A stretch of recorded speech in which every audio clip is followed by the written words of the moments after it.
माँ भारती को प्रणाम करता हूँ। अब सब के गुरु माता पिता को प्रणाम करता हूँ। बच्चों बहुत सारा लाड प्यार, सभी लोगों को होली की ढेर सारी शुभकामनाएं और राम राम। आप सभी लोग होली की खुमारी में डूबे हुए होंगे। मैं भी आपको हृदय से बहुत सारी शुभकामनाएं प्रेषित कर रहा हूँ। आप खुल के होली मनाओ, खूब आनंद से होली मनाओ। और आपको पता है यहाँ अभी जम के होली हुई है, 1-1.5 घंटा जम के। पहले जो मुहूर्त था 7 बजे से 9 बजे तक का, उसके बीच में सब लोगों ने गोला और गन्ने भूने और उसके बाद फिर खूब लोगों ने आनंद किया। देखिए, ज़िंदगी के बहुत सारे रंग होते हैं, ज़िंदगी के बहुत सारे आयाम होते हैं और धर्म आध्यात्म हमें ज़िंदगी को जीना सिखाता है, लेकिन कैसे? मर्यादाओं के अंदर आनंदित होकर। तो आप लोग खूब आनंद लीजिए, लेकिन मर्यादाओं के भीतर। मर्यादाओं से परे कहीं नहीं जाना चाहिए। आप खूब नाचिए, गाइए, हुड़दंग कीजिए, लेकिन सब कुछ मर्यादा के भीतर। मैं अपनी आदत से मजबूर हूँ, कुछ ना कुछ प्रवचन तो करूँगा ही करूँगा, उपदेश तो करूँगा ही करूँगा। 2-3 चीज़ें महत्वपूर्ण मैं आपसे कहना चाहता हूँ। पहली चीज़, होली में नशे का प्रयोग मत कीजिएगा। यह ऋग्वेद काल का धार्मिक त्यौहार है जो अब तक चला आ रहा है। इसके स्वरूपों में बहुत ज़्यादा परिवर्तन हुए हैं, वो तो समय के साथ हर चीज़ में होते हैं, लेकिन ये त्यौहार तब से चला आ रहा है और इसे धार्मिक उत्सव मानिए। इसलिए किसी भी किस्म के नशे से दूर रहिए।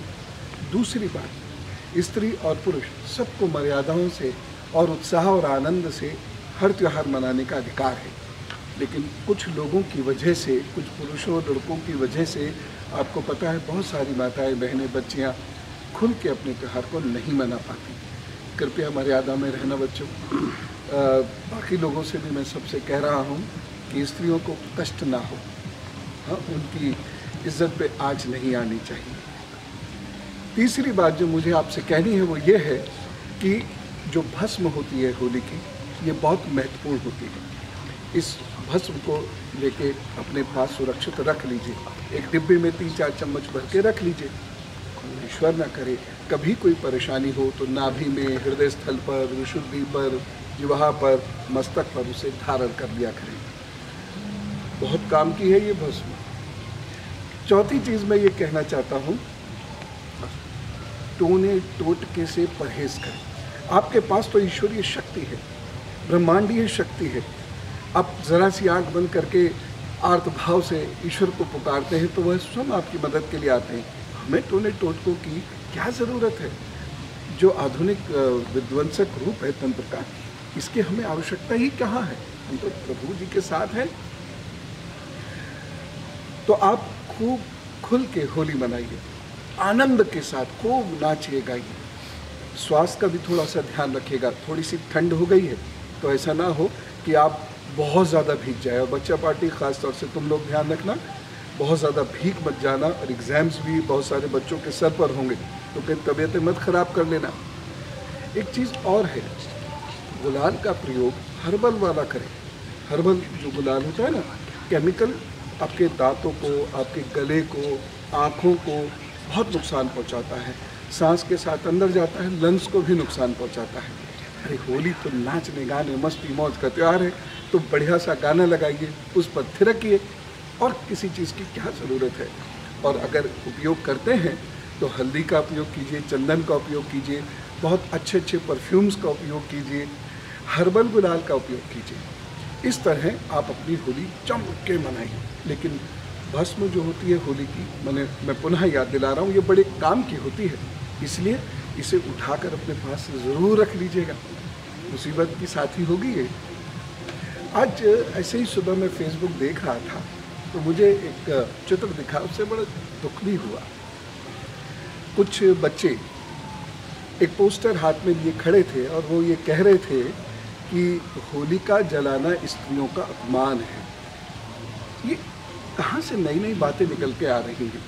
इनके पीछे कोई तर्क नहीं है, इसके पीछे कोई सिद्धांत नहीं है, कोई थॉट नहीं, कोई नैरेटिव नहीं, कोई हिस्ट्री नहीं। बस बच्चों को मिसयूज़ कर रहे हैं कुछ लोग। मैं भारत की युवा शक्ति से कह रहा हूँ, पढ़ा करो, चीज़ों को सोचा करो, समझा करो, उसका विश्लेषण किया करो। नहीं तो बहुत सारे लोग आपको ऐसे दोराहों पर लाकर छोड़ जाएंगे, उन्हें बहुत कुछ मिल जाएगा जो आपको बहका रहे हैं, लेकिन आप दोराहे पे खड़े होगे, सिवाय नकारात्मकता के और कुछ आपके पास नहीं होगा उस वक्त, और आप जीवन में फिर सफल नहीं होगे।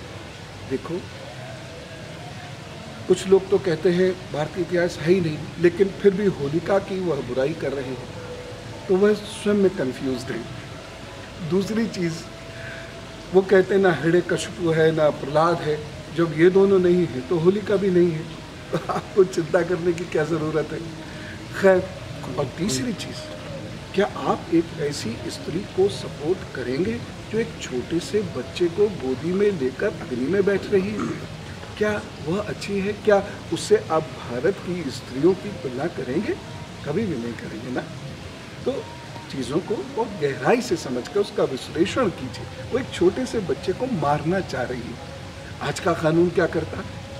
तो उस वक्त भी जिस प्रकार का कानून था उसी के अनुसार फैसला हो गया। खैर, अब बात फिर से मैं करता हूँ, खूब मौज मस्ती कीजिएगा, स्वास्थ्य का ध्यान रखिएगा, मर्यादाओं में रहिएगा, और इतना आनंद करना कल, खूब फूल फेंकना, खूब नाचना, खूब म्यूज़िक चलाकर हो करके हो होली है वो गा गा के और आनंद करना। लेकिन शराब या किसी भी किस्म के नशे से, लड़ाई झगड़े से दूर रहिए, मर्यादा में रहिए, और स्त्रियों को कष्ट मत दीजिएगा।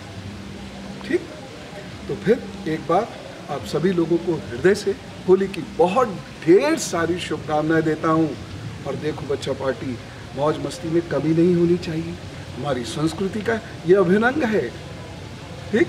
तो आप खूब खेलो कूदो, खुश रहो, प्रभु आपके घर में खूब खुशियाँ लाए, आपकी संतान, आपका परिवार समृद्धशाली हो, स्वस्थ रहे, खुश रहे। इन सारी शुभकामनाओं के साथ राम राम, नमस्कार और होली मैया की जय।